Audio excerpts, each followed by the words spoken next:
Hey, welcome to another episode of Life Changers. Thanks for checking in with us. This is where we left off on the last episode. We're talking about my first company, and now we're going to talk a little bit more about self-sabotage, because that's a big thing when you're doing your own thing and you're self-employed. Without even realizing it, a lot of people do it. So one of the ways I caught, and I notice now that I'm out of it, and I lived it, been there, done that, but we just got to pay attention to that. I'm just going to talk more about it, because even though I landed all those contracts and all these things, as they say, I was never all in. So we're only relevant certain times of the year. So I need a real job. I don't need to focus on this all the time. So I would have a real job delivering pizzas and Chinese food.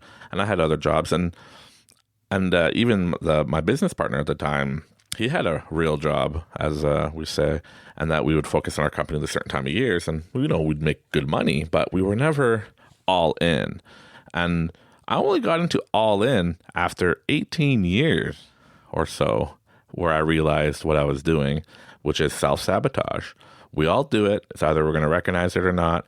So take a look in the mirror, everybody. You could pause the video, look in the mirror, and ask yourself these two questions. Am I not successful because I choose not to be successful, or am I not successful because I choose to self-sabotage? So back to the first question is, do I choose not to be successful? You guys might be like, whoa there, Mike.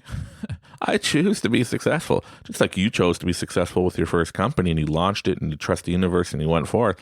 So I choose to be successful. But yeah, I chose to be successful. Everybody wants to be successful. But we have to live it that we are successful. So when you say, I choose to be successful, you're going to be like, I am successful. I create success. And you're going to move forward and watch for the self-sabotage.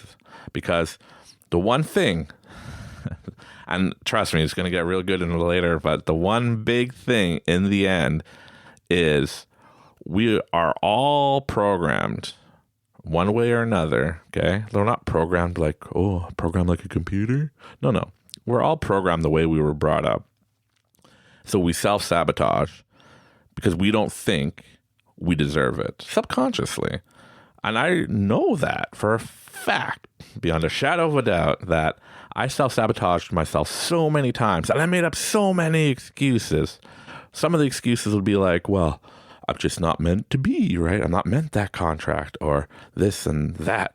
And we just keep on making up excuses for the reasons why we're not successful, or why we didn't get that. Or, even though I've been doing this for 20 years, I could still see ways that I'm self-sabotaging myself, or, being lazy, or using other excuses, where I had a customer call me and ask me to split up the quotes for different departments on some contracts we're working on.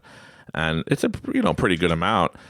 And I was like, oh yeah, I'll get to it. I said, hey, do you need me to do it right away? He's like, well, the sooner you send it to me, I can knock it out and get you all your POs, and then we can move forward with this contracts. And I was like, great, no problem.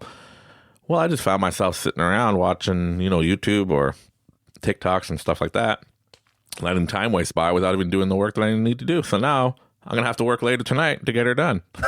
Yeah, and I recognize it.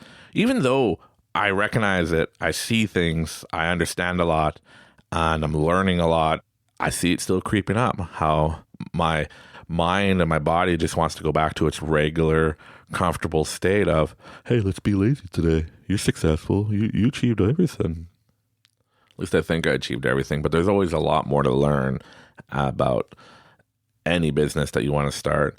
And a lot of the things that we're going to talk about in the next few episodes can help you overcome certain things for starting your own company. But and you may notice the theme of that we're bringing into is a lot of taking responsibility for ourselves, because everybody blames everybody. I used to be like, hey, the reason why I'm not successful is because, well, this person did this to me and this person did that, right? So it's not my fault. You know what? We just got to take responsibility.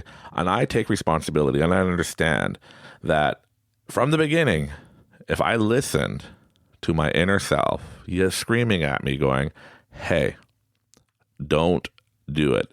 You probably remember the story in one of the previous episodes, how I was saying that I felt like, no, I shouldn't bring this guy on. I could do it myself.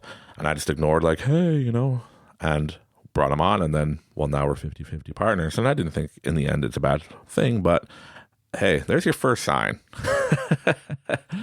If somebody's willing to manipulate you in that way, well, there should be your first sign. But hey, I was young and dumb, and I just thought I couldn't do anything because I'm so smart.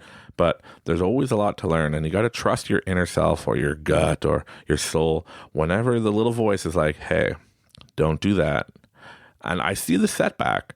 I see the setback. It was a 10-year setback that if I've meditated, relaxed and just thought about where I would have been if I actually listened at the beginning, and I'd be in a totally different place. We'll get more into that, but I just really want to stress that in the end, we got to take responsibility and understand that there's self-sabotage going on, and there's a lot of signs. You might notice it, you might feel it. Just look into yourself and be like, hey, what am I doing? How do I fix this? How do we turn it around? Because I want to be my 100% self and just go with the flow.